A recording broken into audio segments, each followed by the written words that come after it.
nós te louvamos, Senhor, por essa voz doce, porém forte, inconfundível.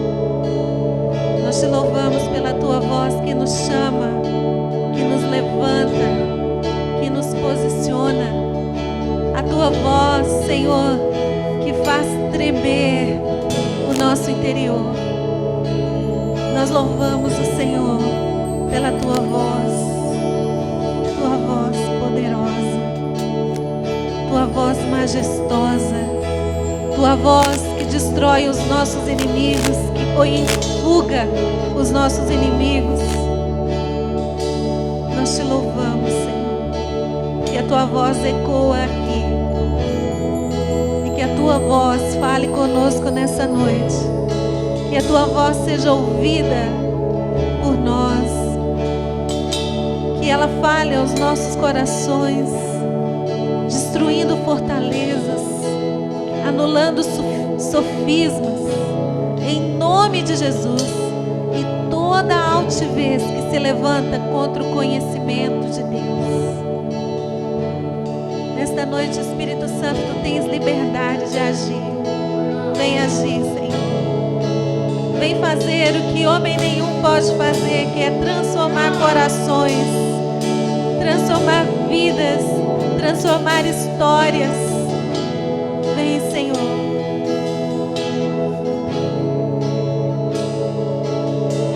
Senhor, nós precisamos de Ti. Sem Ti nada podemos fazer. Nada. Tu és aquele que nos sustenta, que nos inspira, que nos ensina, que nos consola, que nos abraça, que nos fortalece. E nessa noite nós nos lançamos nos Teus braços de amor, porque como um Pai que ama, o Senhor também nos ensina e nos aponta o caminho que devemos seguir. Em nome de Jesus, Pai, que todo poder, Senhor, nessa noite, de falsos ensinamentos, de falsas doutrinas, seja quebrado sobre a Tua igreja, sobre a nossa mente, sobre os nossos corações. Em nome de Jesus, que o verdadeiro Evangelho resplandeça dentro de nós. Vem, Espírito Santo, e nos convence do pecado, da justiça e do juízo. Em nome de Jesus. Em nome de Jesus. Levanta sua mão bem alta, no sentido de rendição, e diga: Senhor, eu me rendo a Ti, à Tua voz, ao Teu Espírito, à Tua palavra. Eu deixo para trás, nessa noite, tudo que provém do homem, todo engano, toda mentira que me contaram, eu deixo para trás. Eu troco essas coisas pela Tua presença, pela Tua palavra, pela Tua verdade, pela Tua vida. Em nome de Jesus. Amém. Amém? Você pode se assentar.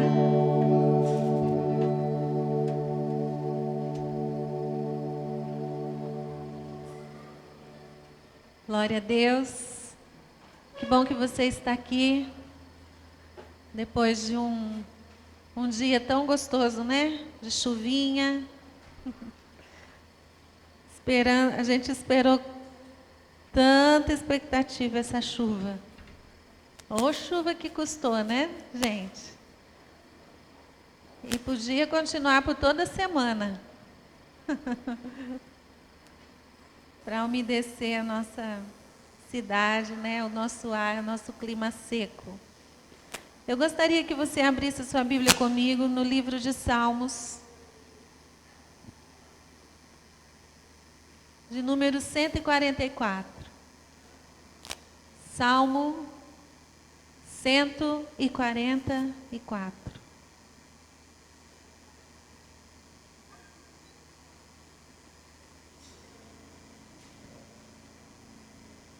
Amém? Quem achou, diga fé.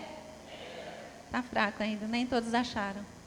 Quem achou, diga fé. Isso, vamos falar fé com fé, né, gente? Com força.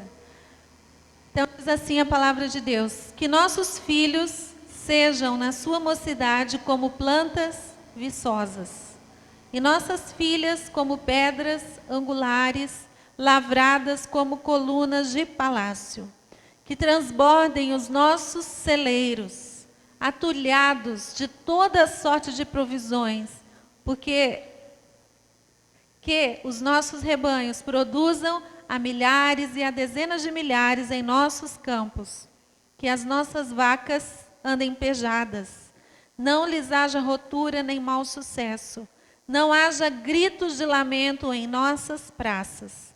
Bem-aventurado o povo a quem assim sucede, ou abençoado o povo que assim sucede, ou mais que feliz o povo a quem assim sucede. Sim, bem-aventurado, abençoado é o povo cujo Deus é o Senhor. Quem tem aqui Deus como Senhor? Você então é abençoado. Esse texto que nós lemos, ele está falando como consiste a vida de um abençoado, né? Os filhos são abençoados, as filhas, os rebanhos, quer dizer, o trabalho, né? Antigamente se criava muitos rebanhos, hoje em dia a gente já não cria tanto gado assim, né? Esses dias eu li um meme tão engraçado, que foi assim, há 100 anos atrás, ou um pouco mais de 100 anos atrás, os pobres tinham cavalos e só os ricos tinham carros. Mas hoje, os pobres têm carros e só os ricos têm cavalos. Como mudou, né? Mas se você tem um meio de transporte, se você tem uma casa, se você tem uma família, você então é abençoado. Quantas pessoas chegaram aqui na igreja 5, 6, 10 anos atrás, sozinhas, com a situação financeira bagunçada, chegaram nessa igreja com a família destruída, casamento destruído, filhos descontrolados, com relacionamentos destruídos, relacionamentos familiares, e o Senhor foi restaurando. Eu me lembro a primeira vez que nós nos reunimos nesse salão aqui, que nós alugamos o salão, quantos anos atrás, amor? 15 anos atrás. A primeira vez que nós reunimos aqui para orar ainda não era um culto. Era só uma reunião para consagrar o salão ao Senhor. E Deus nos deu uma palavra, aquele texto quando Davi ele foi para a caverna de Adulão, e ali se reuniram a eles os endividados, os amargurados de espírito, os problemáticos, se juntaram a ele. Quantos lembram desse texto? E o Senhor nos deu essa palavra falando, olha, eu vou plantar vocês aqui, eu vou enviar para vocês os amargurados de espírito, os desviados, os que estão com problemas financeiros, os endividados, eles vão vir, eu vou restaurar eles nesse lugar. E nós tomamos posse daquela palavra. E quantas pessoas chegaram aqui assim, destruídos? Marido batendo na esposa, esposa batendo no marido, pessoas que deviam, né, tudo que tinham, casamentos arruinados, filhos arruinados, o Senhor foi restaurando, foi, né, renovando. Filhos que não queriam saber de nenhum encontro com Deus, o Senhor foi restaurando. Pessoas que chegaram aqui sozinhas, hoje já têm casa, carro, esposa e filhos. Olha que Deus, né? Tremendo. É o que diz essa palavra. Pessoas chegaram aqui de bicicletinha, de motinha, já tem carro, né? Tem uma casa melhor. Isso é sinal de um povo abençoado. Não que a gente busque o Senhor apenas pelas coisas que Ele pode nos dar, mas o Senhor, Ele abençoa e recompensa aqueles que o buscam. Porque todo o que pede, o que busca, e a quem bate, abrir-se-lhe a porta. Amém? Então nós somos abençoados. Mas sabe que algum momento da nossa vida, as bênçãos elas começam a se tornar sobrecargas. E o tema dessa mensagem é sobrecarregado pelas minhas bênçãos. Vamos dizer isso? Sobrecarregado pelas minhas bênçãos. Então, um tempo atrás, eu não era casada, eu vinha na igreja, então eu orava, eu vinha nas vigílias, eu vinha nas reuniões de oração, eu estava junto com o líder, eu queria aprender. Se tinha algum evento, eu estava junto como voluntário, eu queria ajudar até para limpar a igreja, mas agora eu casei. Agora o papo é outro, esposa quer atenção. Eu tenho uma casa para cuidar. Eu preciso trabalhar um pouco mais do que eu trabalhava antes, porque eu quero dar o melhor para minha família. E tem mais, agora eu não tinha filho, agora eu tenho filho. Então o tempo começou a ficar mais escasso ainda. E as bênçãos que eu vou recebendo de Deus, elas vão me ocupando. Elas vão me sobrecarregando. E muitas vezes a gente entra em exaustão de tanta bênção que a gente tem acumulado sobre nós. Antes eu tinha tempo para trabalhar e para ser frequente nos trabalhos da igreja, mas agora eu não tenho mais. Porque eu tenho tanta bênção para cuidar, né? Antes, eu tinha pouco dinheiro, mas eu tinha como investir no reino de Deus. Agora eu não tenho, porque todo o meu dinheiro está investido na minha família, no meu carro, na minha casa. Está tudo comprometido. Antes, eu tinha atenção voltada para Deus, porque eu precisava de tanta fé para as coisas que eu queria conquistar. Eu queria um trabalho melhor, eu queria fazer uma faculdade, eu precisava de fé para melhorar o meu casamento, mas hoje eu já consegui, então eu já nem preciso de tanta fé. Eu já nem preciso mais jejuar tanto, porque eu já conquistei todas as minhas bênçãos. E sabe, queridos, nós começamos então a colocar as bênçãos no lugar do autor das bênçãos. Nós já não oramos mais como antes, porque nós não temos tanto tempo. Não frequentamos a igreja como antes, porque agora já estamos cansados. Quando chega a hora de ir para a oração na sexta-feira, estou tão cansado. Trabalhei a semana toda, eu não vejo a hora, né? Sextou! Partiu Netflix, né? Hoje é assim. Aqui para oração nada, estou cansado. Já não ofertamos mais como antes, porque agora o nosso dinheiro está bem comprometido. Está tudo contadinho. E olha lá, isso não está faltando. Porque eu tenho que sustentar aquilo que eu conquistei. Eu tenho manutenção de casa, manutenção de carro, manutenção de filho, que não é barato. Manutenção de esposa, que é um pouquinho mais caro, né? Como diz o Cláudio Duarte, né? Você quer uma esposa bonita, tem que investir, né?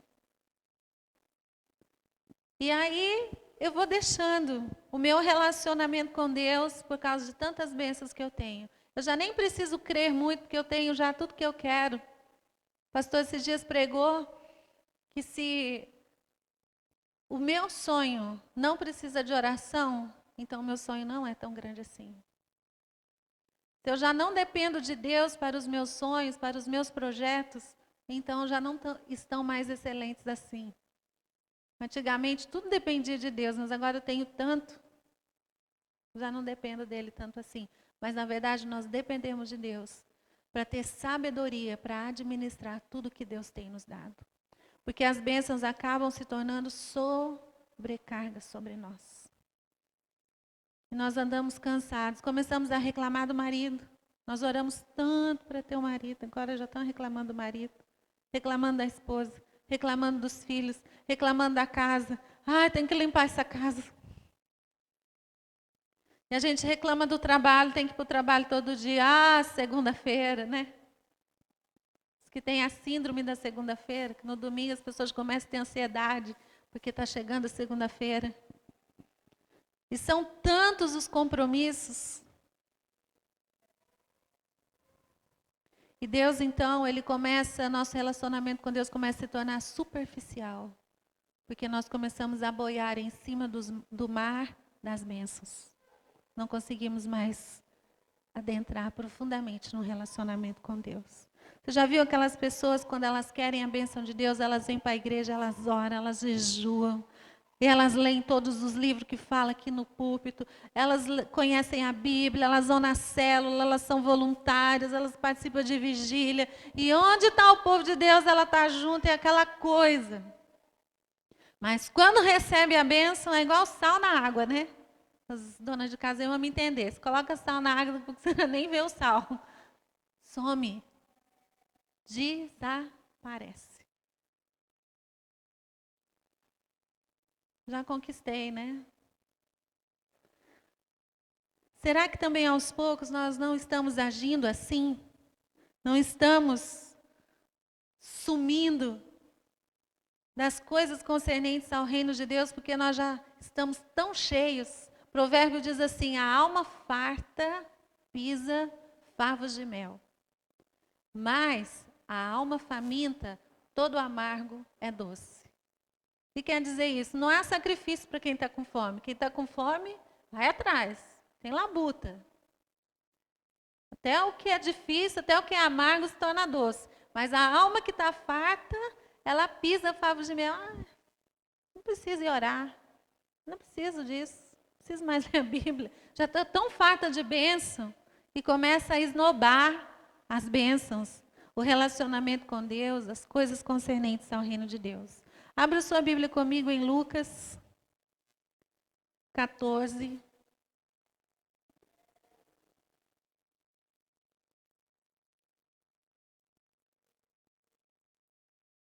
Nós vamos ler do versículo 16 ao 24.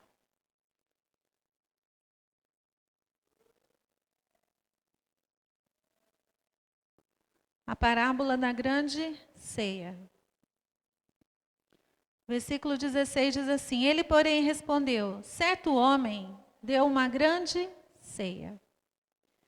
À hora da ceia, enviou seus servos para avisar aos convidados: vinde, porque está tudo preparado.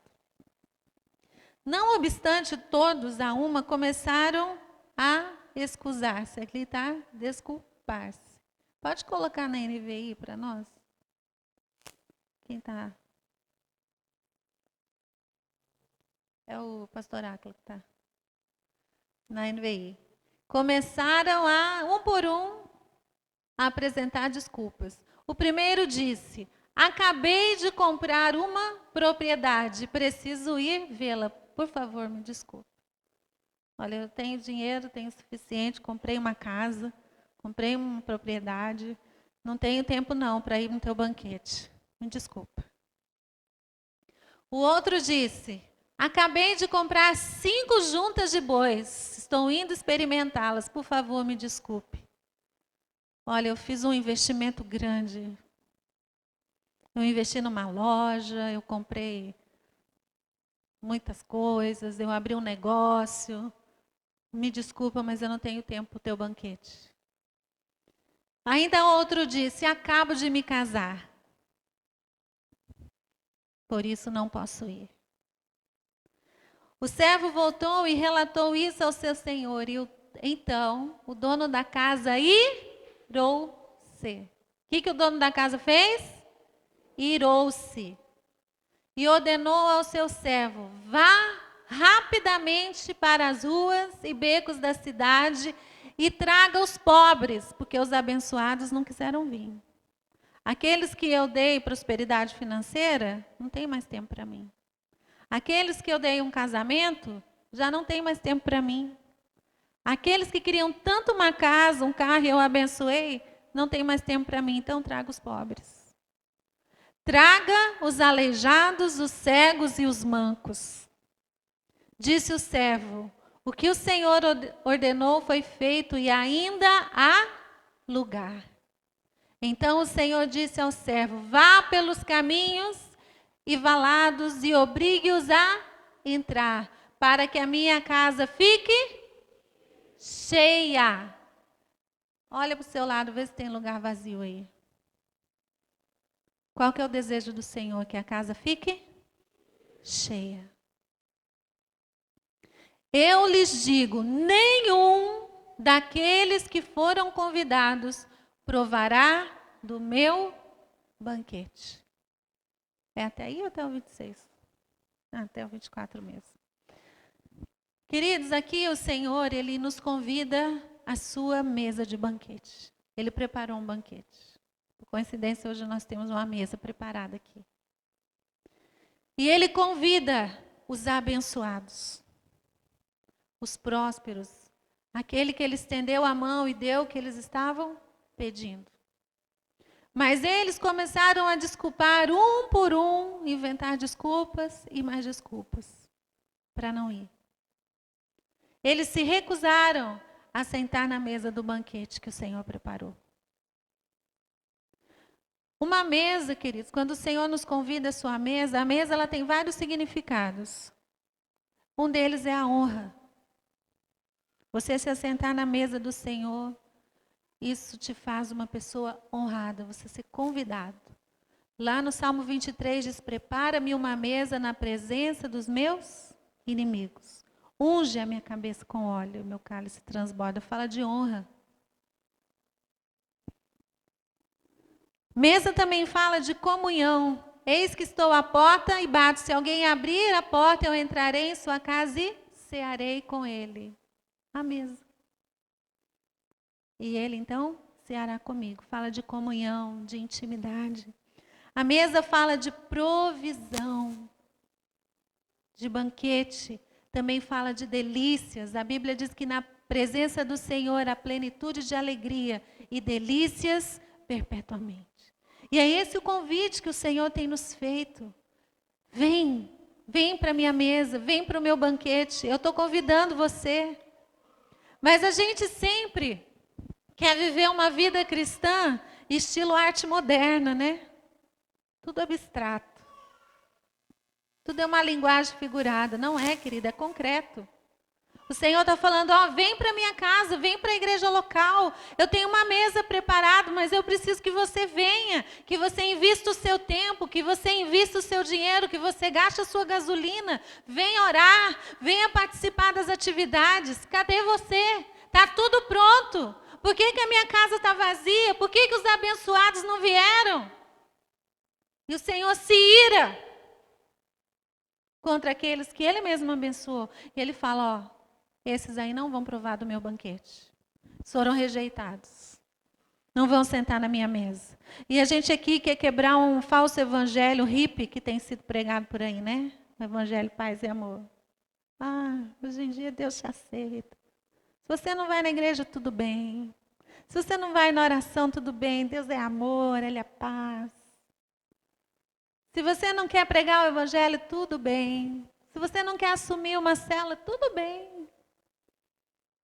Deus te aceita. Queridos, esse é um falso evangelho. Nesta palavra que acabamos de ler, a Bíblia diz que o Senhor da casa, Ele se irou contra os seus convidados. E Ele falou, vocês não vão provar da minha mesa. Vocês não mais vão provar da minha intimidade, das minhas delícias. Vocês não vão mais provar da minha provisão. Vocês rejeitaram o meu convite, então eu vou colocar outros que aos olhos de vocês não vão ser bons bastante. E daí nós sentamos na igreja e começamos a ver aqueles que o Senhor levanta para trabalhar e a gente começa a julgar. Fulano já nem dança bem, o que está fazendo lá? Olha quem que está cuidando dos meus filhos nessa linha. Pessoa despreparada. Olha quem que está liderando a célula. Fulano nunca nem leu a Bíblia inteira, já está liderando a célula. Sabe o que é isso? É o Senhor colocando no seu lugar os despreparados, os aleijados, os coxos. Aqueles que a gente julga que não estão aptos. Porque aqueles que estavam aptos deram desculpas. Você é insubstituível para a sua família, mas não é para o reino de Deus, querido. Na hora que você não aceitar mais o convite de Deus, o Senhor vai pôr outra pessoa para fazer o trabalho que Ele chamou você para fazer. Porque o trabalho de Deus não vai parar porque eu estou dando desculpas. O trabalho de Deus vai continuar. E a nossa oração aqui tem sido toda sexta-feira: Senhor, envia trabalhadores para a tua seara, porque está faltando. Está faltando intercessores. Está faltando aqueles que vêm lamentar. Sexta-feira, nós saímos da igreja daqui frustrados. Meu esposo saiu frustrado, abatido. E no carro eu tentando animar ele, ele falou: mas eu já chamei atenção, eu já falei no domingo, eu já exortei. Saiu frustrado. Eu falei: olha, falei para ele, quem tem que estar frustrado é quem não veio. Não é a gente que está aqui orando. E hoje eu estou aqui para frustrar você, meu irmão. Porque dói uma chinelada de vez em quando, né? Mas o pai repreende e disciplina todo filho que ama. E vocês são amados. Há um convite feito, é um convite de trabalho. É um convite que demanda de nós atitude, uma resposta imediata. Não é uma arte moderna, é tudo abstrato. Sim, Senhor, não faço nada. Não. É para pôr a mão no arado e não ficar olhando para trás. Não ficar calculando. O custo você já tinha que ter calculado quando você veio para Jesus. Deus tem nos chamado todos os dias, todos os dias. Qual tem sido a sua resposta? Sabe, eu fico admirado das pessoas que elas começam dentro da nossa igreja, dentro da igreja local, a sempre ver a grama verde na outra igreja. Tem um culto de jovens melhor na outra igreja, vão para lá. Tem um pastor melhor, vão para lá. Tudo é melhor na outra igreja. Você que é pai e mãe está me entendendo. Porque muitas vezes os filhos também fazem isso com a gente. Parece que a casa do outro é melhor que a nossa. Mas quem faz essa igreja, querido, é o corpo. Não são os pastores. Quem sustenta uma igreja, se você fez o curso de novos membros, você vai se lembrar que quem sustenta uma igreja é todo o corpo, não é um membro só, são todos os membros. E o membro amputado do corpo, ele apodrece. E daí todo aquele corpo começa a sofrer por causa de um membro que se recusa a agir com o corpo. Não, eu quero agir independente. Então eu convido você, na verdade, Jesus convida você nessa noite a juntos sentarmos na sua mesa de banquete e usufruirmos da sua comunhão, da sua intimidade, da sua honra. Tem muita gente que quer ser honrado por Deus, mas não quer responder ao convite de Deus.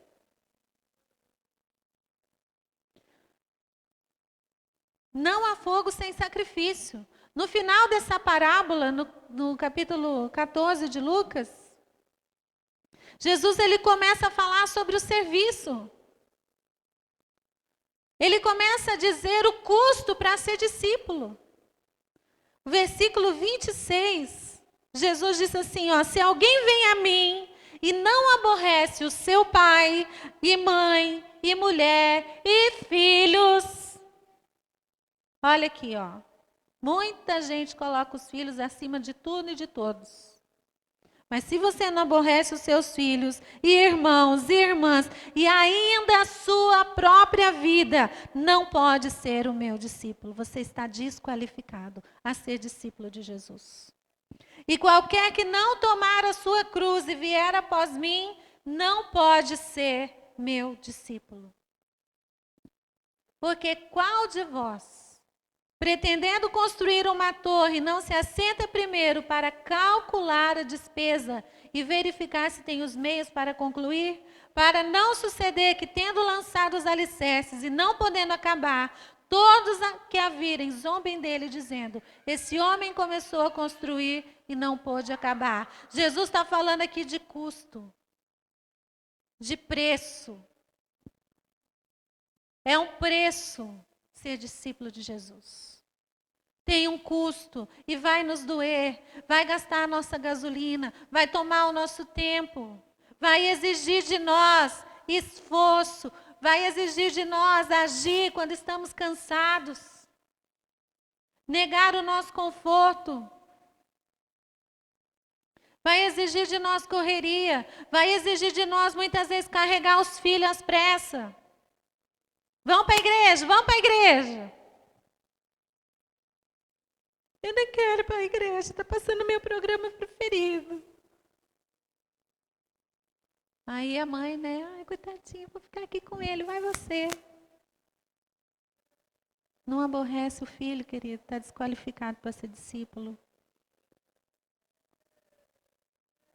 Muitas vezes os meus filhos não quiseram vir na igreja. Muitas vezes. Não tem negociação. Jesus primeiro. Né? Vou pegar a frase do Trump. America first. Jesus first. Jesus sempre primeiro. Primeiro é Jesus. O resto vem depois. Sempre Jesus tem que ter a prioridade na nossa vida. E depois nós nos questionamos por que nós já não usufruímos tanto da intimidade de Deus. Por que já não sentimos o nosso coração queimar? Por que nós não estamos mais tão apaixonados? Essa igreja está fria. Não, querido, você que está frio. Esse louvor está frio. Não, é você que está frio. Qual foi a última vez que você gastou tempo com a Bíblia? De joelho, orando com a igreja, com a sua célula? Qual foi a última vez que você fez uma guerra espiritual dentro da sua casa? Porque é fácil a gente, né? Virar sapatinho de fogo quando está tudo pegando fogo. Mas e sozinho em casa? Você já fez um reteté santo lá sozinho? Qual foi a última vez que isso aconteceu?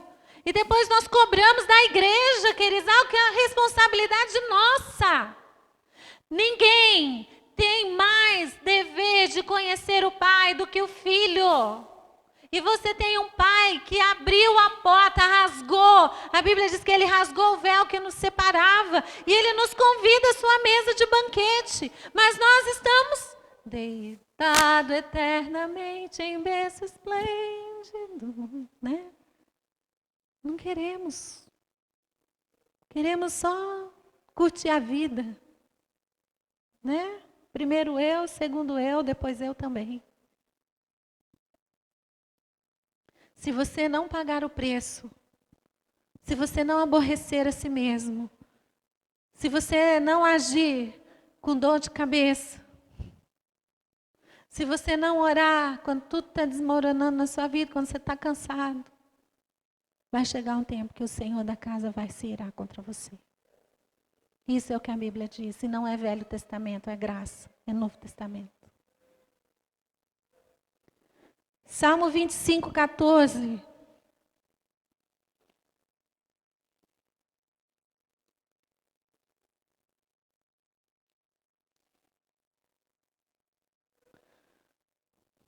Diz assim: a intimidade do Senhor é para os que o temem, aos quais Ele dará a conhecer a sua aliança. Quando nós deixamos de frequentar a mesa do Senhor, nós vamos perdendo a sua intimidade. E como consequência, o temor de Deus. E uma vida, uma pessoa que não tem o temor de Deus, pensa uma pessoa que se torna um espinho na carne de qualquer líder dentro da igreja. É aquela pessoa que começa a ver as coisas de Deus como coisas ordinárias, enfadonhas, cansativas. Ai, oração de novo. Tanta atividade na igreja. Tem tanta coisa. Domingo tem culto. Quarta tem célula. Sexta tem oração. Gente, eu vou dizer para vocês uma coisa. A nossa igreja é uma igreja que tem menos atividades do que muita igreja por aí. E se está cansativo para você, eu vou dizer uma coisa para você, que você está desqualificado como discípulo. Porque se você não dá conta de acompanhar quem anda, quanto mais quem está correndo. É o que diz a Bíblia. Se nós não conseguimos acompanhar aqueles que estão indo devagar, quanto mais os que estão indo a cavalo. O Senhor nos chama de volta. Vem, meu povo. Tem um manancial para vocês, tem um banquete para vocês. O que vocês estão fazendo? Cansaço nunca vai te deixar se você está esperando. Quando eu ficar velho, não estiver mais trabalhando, estiver aposentada, aí eu vou servir o Senhor. Eu vou te dizer, você está num engano tão grande, querido. Porque quando você estiver velho, que coisa linda vai ser você dizer assim para o Senhor: Senhor, eu gastei toda a minha juventude te servindo. Eu me desgastei te servindo. Eu passei mal te servindo. Eu fui além do que eu podia te servindo. Mas quando você chegar lá na velhice, você vai dizer: está doendo minhas cadeiras. Eu não consigo mais. Eu não tenho mais pique para acompanhar esse povo. E aí que você não vai mesmo. Sabe por quê? Porque servir ao Senhor é um exercício diário. Não pode ser deixado para depois. Tem que começar agora. Tinha que ter começado 10 anos atrás. Mas hoje é um novo dia para começar. Amém? Já estamos fora da mesa das delícias quando começamos a reclamar das atividades da igreja. A achar tudo cansativo. O Senhor, o trabalho no reino se tornaram um fardo. E o líder de célula, se você não vier buscar, sua igreja, sua célula não vai buscar. Se você não orar, sua célula não vai orar. Se você não jejuar, sua célula não vai jejuar. Se você não chacoalhar a sua célula, ela vai viver dormindo. Se você não tiver paixão pelos perdidos, sua célula nunca vai alcançar os perdidos. Pensa comigo. Jesus já não tem tanta primazia no seu coração, você já não é apaixonado por ele. Você vai falar de um Jesus assim para os outros? Ninguém vai crer. Ninguém vai querer. Mas pensa um discípulo apaixonado, querido, por Jesus. Um discípulo apaixonado, tudo que ele faz é com paixão. As pessoas vão olhar e falar assim: eu quero isso aí que você está experimentando. Mas hoje as pessoas não estão querendo o Jesus que a gente está apresentando para eles, porque Jesus já não é muito para nós. Jesus já não é suficiente para nós. Como eu disse antes, nós estamos boiando no mar das bênçãos. E não estamos mais indo nas profundezas, buscar os tesouros escondidos, as riquezas encobertas, pagar o preço pela intimidade, pela paixão outra vez. A Bíblia diz que nos últimos dias o amor de muitos iam se esfriar. Como é que está o seu amor? Eu amo o Senhor, querido. O amor, ele é demonstrado nas atitudes. Eu já falei, a vida cristã não é arte moderna. É algo concreto. É algo concreto. A fé sem obras, ela é morta. Não adianta eu dizer que eu tenho fé e não tiver obras. E eu não fizer nada. Eu creio. Muitas vezes a gente vem, cantar e canta tantas coisas lindas aqui. E o Senhor olha para nós e fala: esse povo me honra com os lábios, mas o seu coração está longe de mim, porque eu não vejo isso nas atitudes. Eu não vejo isso quando eu chamo o povo para orar. E, queridos, a gente fica pensando que nós vamos ouvir uma voz de Deus: meu filho amado, vai na igreja orar sexta-feira às 19 horas. Não vai, querido. É a voz do pastor que você tem que ouvir. E se você não está disposto a ouvir a voz do seu pastor, você está na igreja errada. Deus vai usar os seus líderes. Deus vai usar as pessoas que Ele colocou como autoridade na sua vida. E se você não escutar, eu sinto muito, mas você vai ter que procurar uma igreja que você vai escutar o pastor. Porque se tem uma coisa que desgasta líder, é um rebanho que não escuta. É um rebanho que não segue o líder. Olha, se tem uma coisa que me ira, gente, olha, vocês dão glória a Deus que é o pastor Áquila, que é o pastor dessa igreja. Não é a pastora Vanessa. Não, glória a Deus aí. Agora eu senti mais fervor. Porque às vezes, gente, vem gente pedir oração para mim. Pastora, minha vida está desmoronando isso e aquilo. Aí eu fico pensando, nunca vi essa pessoa na oração. Quando a gente chama para jejum, para perceber, eu não vejo essa pessoa. A pessoa mal e mal frequenta uma célula. E depois acha que a gente é fada madrinha. Vai orar e pronto, vai resolver os problemas, que Jesus é o gênio da lâmpada. Gente, não é assim. O reino de Deus é um reino de esforço, e os que se esforçam se apoderar dele.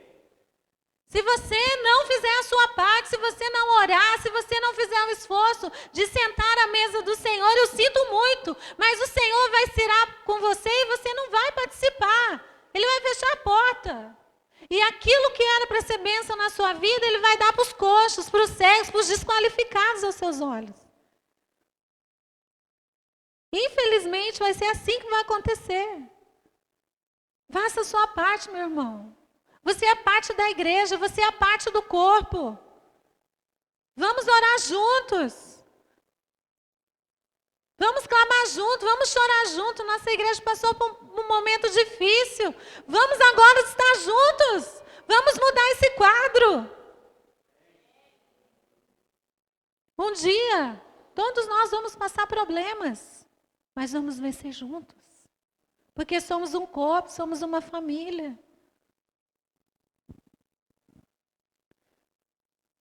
Hoje é o dia da gente tomar essa posição. Hebreus 10, 25, ele nos exorta. O escritor do livro de Hebreus, ele fala algo que a gente queria falar aqui todo domingo. Vamos ler aqui, ó. Não deixemos de congregar-nos como é costume de alguns, infelizmente, né? Antes, façamos admoestações, como eu estou fazendo aqui nessa noite. E tanto mais, quando vedes que o dia se aproxima. Jesus está voltando ou não está? Hoje não está mais perto que ontem? Então, se hoje está mais perto e o dia está mais próximo, então é hoje que eu tenho que congregar. Eu não posso deixar de congregar, porque eu vou me esfriar. Vai esfriar o meu coração. E as características de uma pessoa que ela se afasta, que ela não é diligente, mas ela é preguiçosa, são duas. Ela se torna infrutífera e inoperante. Nós vamos ler o texto de 2 Pedro 1, é um texto um pouquinho longo. 2 Pedro 1, 3 a 11. É um texto, só esse texto aqui dá uma pregação. Mas nós vamos ler ele e tirar aquilo que nós vamos precisar para essa noite. Diz assim: visto como pelo seu divino poder nos têm sido doadas todas as coisas que conduzem à vida e à piedade, pelo conhecimento completo daquele que nos chamou para a sua própria glória e virtude, pelas quais nos têm sido doadas as suas preciosas e muito grandes promessas, para que por elas vos torneis coparticipantes da natureza divina, livrando-vos da corrupção das paixões que há no mundo. Por isso mesmo, vós, reunindo toda a vossa diligência, associai com a vossa fé a virtude, com a virtude o conhecimento, com o conhecimento o domínio próprio, com o domínio próprio a perseverança, com a perseverança a piedade, com a piedade a fraternidade, com a fraternidade o amor. Porque estas coisas, existindo em vós e em vós aumentando, fazem com que não sejais nem inativos, nem infrutuosos no pleno conhecimento do nosso Senhor Jesus Cristo. Pois aquele a quem essas coisas não estão presentes é cego, vendo só o que está perto, esquecido da purificação dos seus pecados de outrora. Por isso, irmãos, procurai com diligência cada vez maior confirmar a vossa vocação e eleição, porquanto procedendo assim não tropeçareis em tempo algum. Pois desta maneira é que vos será amplamente suprida a entrada no reino eterno de nosso Senhor e Salvador Jesus Cristo. Gente, que texto maravilhoso. Que texto poderoso. Primeiro ele começa dizendo aqui que nos foi doadas as suas preciosas e muito grandes promessas. Tudo que conduz à vida e à piedade, Deus já nos deu. Tudo que precisamos para ter uma vida cristã autêntica, sincera, transparente, O Senhor já nos deu o que está escrito aqui. Mas Ele nos exorta a reunir, no versículo 5, toda a nossa diligência. Diligência é o contrário da preguiça, do comodismo. Uma pessoa diligente é uma pessoa esforçada. É uma pessoa que se doa. É uma pessoa que aborrece a si mesmo. Para fazer as coisas com excelência, para servir a Deus com excelência. E associar a diligência tantas outras coisas, né? A fé, a virtude, o conhecimento, o domínio próprio, a perseverança, a piedade, a fraternidade e o amor. Porque estas coisas, os frutos do Espírito, existindo em nós e em nós aumentando, vão fazer que não sejamos inativos, nem infrutuosos. Inativo é uma pessoa que está na inércia. Parado. Infrutífero, não dá fruto. E se essas coisas não estão presentes em nós, nós então nos tornamos cegos, diz a Bíblia no versículo 9. Vendo só o que está perto. Esquecido da purificação dos pecados. Versículo 10, por isso, irmãos, procurai com diligência cada vez maior. Eu preciso estar cada vez mais diligente. Mas eu estou tão sobrecarregado de bênção. Mas o Senhor tem muito mais para te dar. Toda a igreja sabe, nós passamos esses 2 últimos anos, 3 anos, os piores anos da nossa vida. E várias vezes eu disse até para algumas pessoas, eu nunca vou melhorar. Eu já estava acostumada já. Porque eu tinha orado tanto e logo que a gente descobriu tudo isso, eu recebi tanta palavra de Deus assim, que foi me confundindo e eu achava que ia melhorar 1 mês, 2 meses e tal. Foi passando 1 ano e outro ano. E eu falei assim, Paulo morreu na prisão. Fiel a Deus. Não sou melhor que Paulo. Eu não sou melhor que os apóstolos. João morreu exilado na ilha de Patmos. Eu não sou melhor que eles. Se eu não me importo, eu só quero ser fiel. E ontem a gente foi levar a palavra de Deus numa igreja lá em Rio Brilhante. No caminho, estava compartilhando com meu esposo quantas igrejas eu fui pregar fora da nossa nesse tempo tão difícil que nós passamos. De repente, assim, veio uma fé no meu coração e eu falei para ele, se Deus fez isso no meu pior, imagina quando Ele me levantar no meu melhor. E eu quero liberar essa palavra para a sua vida. Por isso que eu estou contando isso. Querido, se Deus te abençoou tanto até agora, e você nem estava tão diligente, imagina quando você se levantar. Tudo que você viveu até agora vai ser apenas sombra daquilo que Deus vai fazer em você e através de você. É isso que está dizendo aqui na Bíblia. Olha, irmãos, com diligência cada vez maior, confirme a sua vocação e a sua eleição. Ninguém confirma chamado, vocação e eleição sem fazer nada, irmãos. Nós confirmamos isso agindo, trabalhando, nos doando, se esforçando, se aborrecendo. Porque é uma ideia, é uma utopia. Pensar que na igreja ninguém se aborrece, a gente se desgasta, a gente fica irado, a gente tem problemas com irmãos, todo mundo passa por isso. Mas se isso é o suficiente para você desistir, querido, então você não é um verdadeiro discípulo de Cristo. Porque você vai aborrecer pessoas, você vai aborrecer sua família, você vai aborrecer a si mesmo sendo um discípulo. Então reúne a sua diligência e fala, vou para cima. Partiu, céu. É assim que a gente tem que pensar. E eu vou fazer tudo o que eu puder, visando a eternidade. Porque, olha, infelizmente, todas essas bênçãos que nós já falamos e que o Salmo 144 diz, quando a gente morrer vai ficar aqui.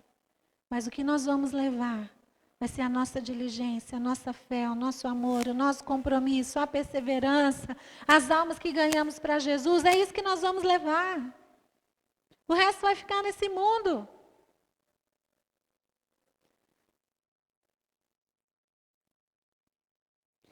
O versículo 10 termina aqui: se nós procedermos assim, não tropeçaremos em tempo algum.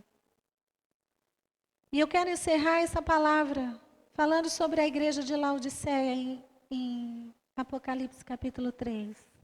A igreja de Laodiceia era uma igreja rica. Laodiceia, por si só, era uma cidade rica. Era uma cidade de águas termais. E essa igreja era uma igreja de empresários, uma igreja próspera.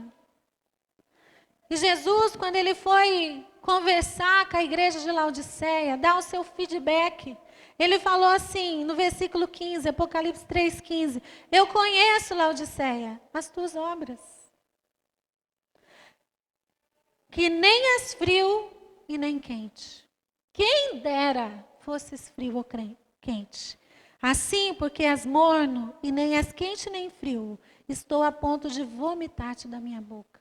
Isso aqui nos lembra o texto lá de Lucas, que o Senhor da casa falou: eles não provarão do meu banquete. Aqui Jesus ele está falando: olha, eu estou a ponto de te afastar da minha presença. Pois dizes, estou rico, abastado, eu tenho tantas bênçãos. Eu tenho casa, eu tenho família, eu tenho filho, eu tenho carro, eu tenho emprego, eu tenho um bom salário. Eu já nem preciso mais de tanta coisa. Estou rico, abastado. E Jesus ele diz assim: nem sabe que tu és infeliz, sim, miserável, pobre, cego e nu. Sabe por quê, querida? A igreja de Laodiceia, ela via aquilo só que era visto pelos olhos humanos.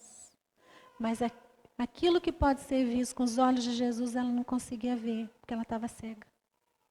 E Jesus disse assim: olha, eu aconselho que de mim você compre ouro refinado pelo fogo para te enriquecer. Jesus está dizendo: ó, se aproxime. Pague o preço. Comprar é pagar o preço.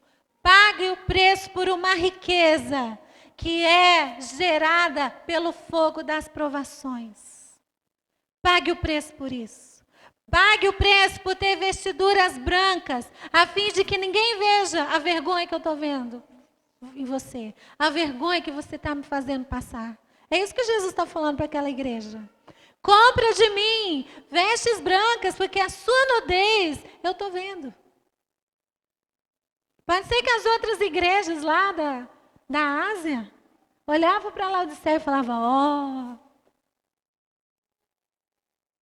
Porque tinha igrejas pobres, igrejas que precisavam de ajuda, mas Laodiceia não. E Jesus está falando: ó, se aproxime e pague o preço. Pague o preço para você ter colírio, para você ungir os teus olhos, a fim de que você enxergue as coisas que você não enxerga, mas eu estou enxergando em você. E essa noite, queridos, Jesus ele está falando isso para nós. Se aproxime, vem pagar o preço. Não vai ser fácil. É uma cruz que você tem que carregar. Porque se você quer ser meu discípulo, toma sua cruz e vem. Mas eu te garanto que no final eu vou te trocar essa cruz por uma coroa. Ser fiel até a morte, eu te darei a coroa da vida. Vai te custar tudo, querido. Vai te custar tudo. Vai custar o seu tempo, vai custar o seu dinheiro, vai custar sua família, vai custar a sua vida, vai custar as suas forças, às vezes vai custar a sua saúde, mas vai valer a pena. Vai valer a pena. Versículo 19, Jesus diz: eu repreendo e disciplino a quantos amo. Sê, pois, zeloso e arrepende-te. E é isso que eu quero deixar para vocês nessa noite. Seja zeloso e se arrependa. Vem fazer parte da igreja. Vem fazer parte, querido. Tem lugar para você na reunião de oração na sexta-feira.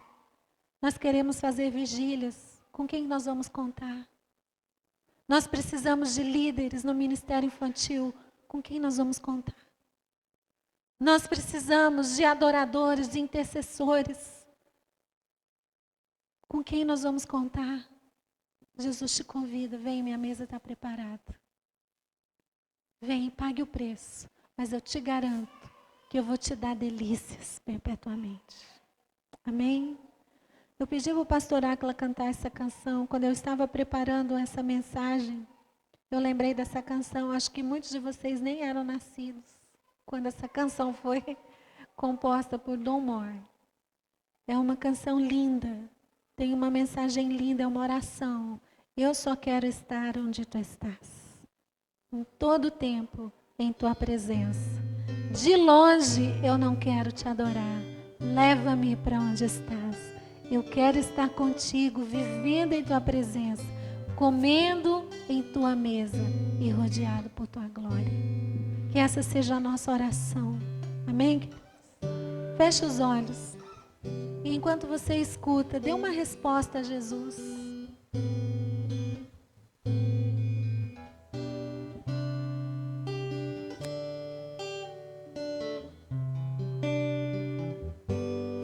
Eu só quero estar onde tu estás, em todo tempo em tua presença. De longe eu não quero te adorar,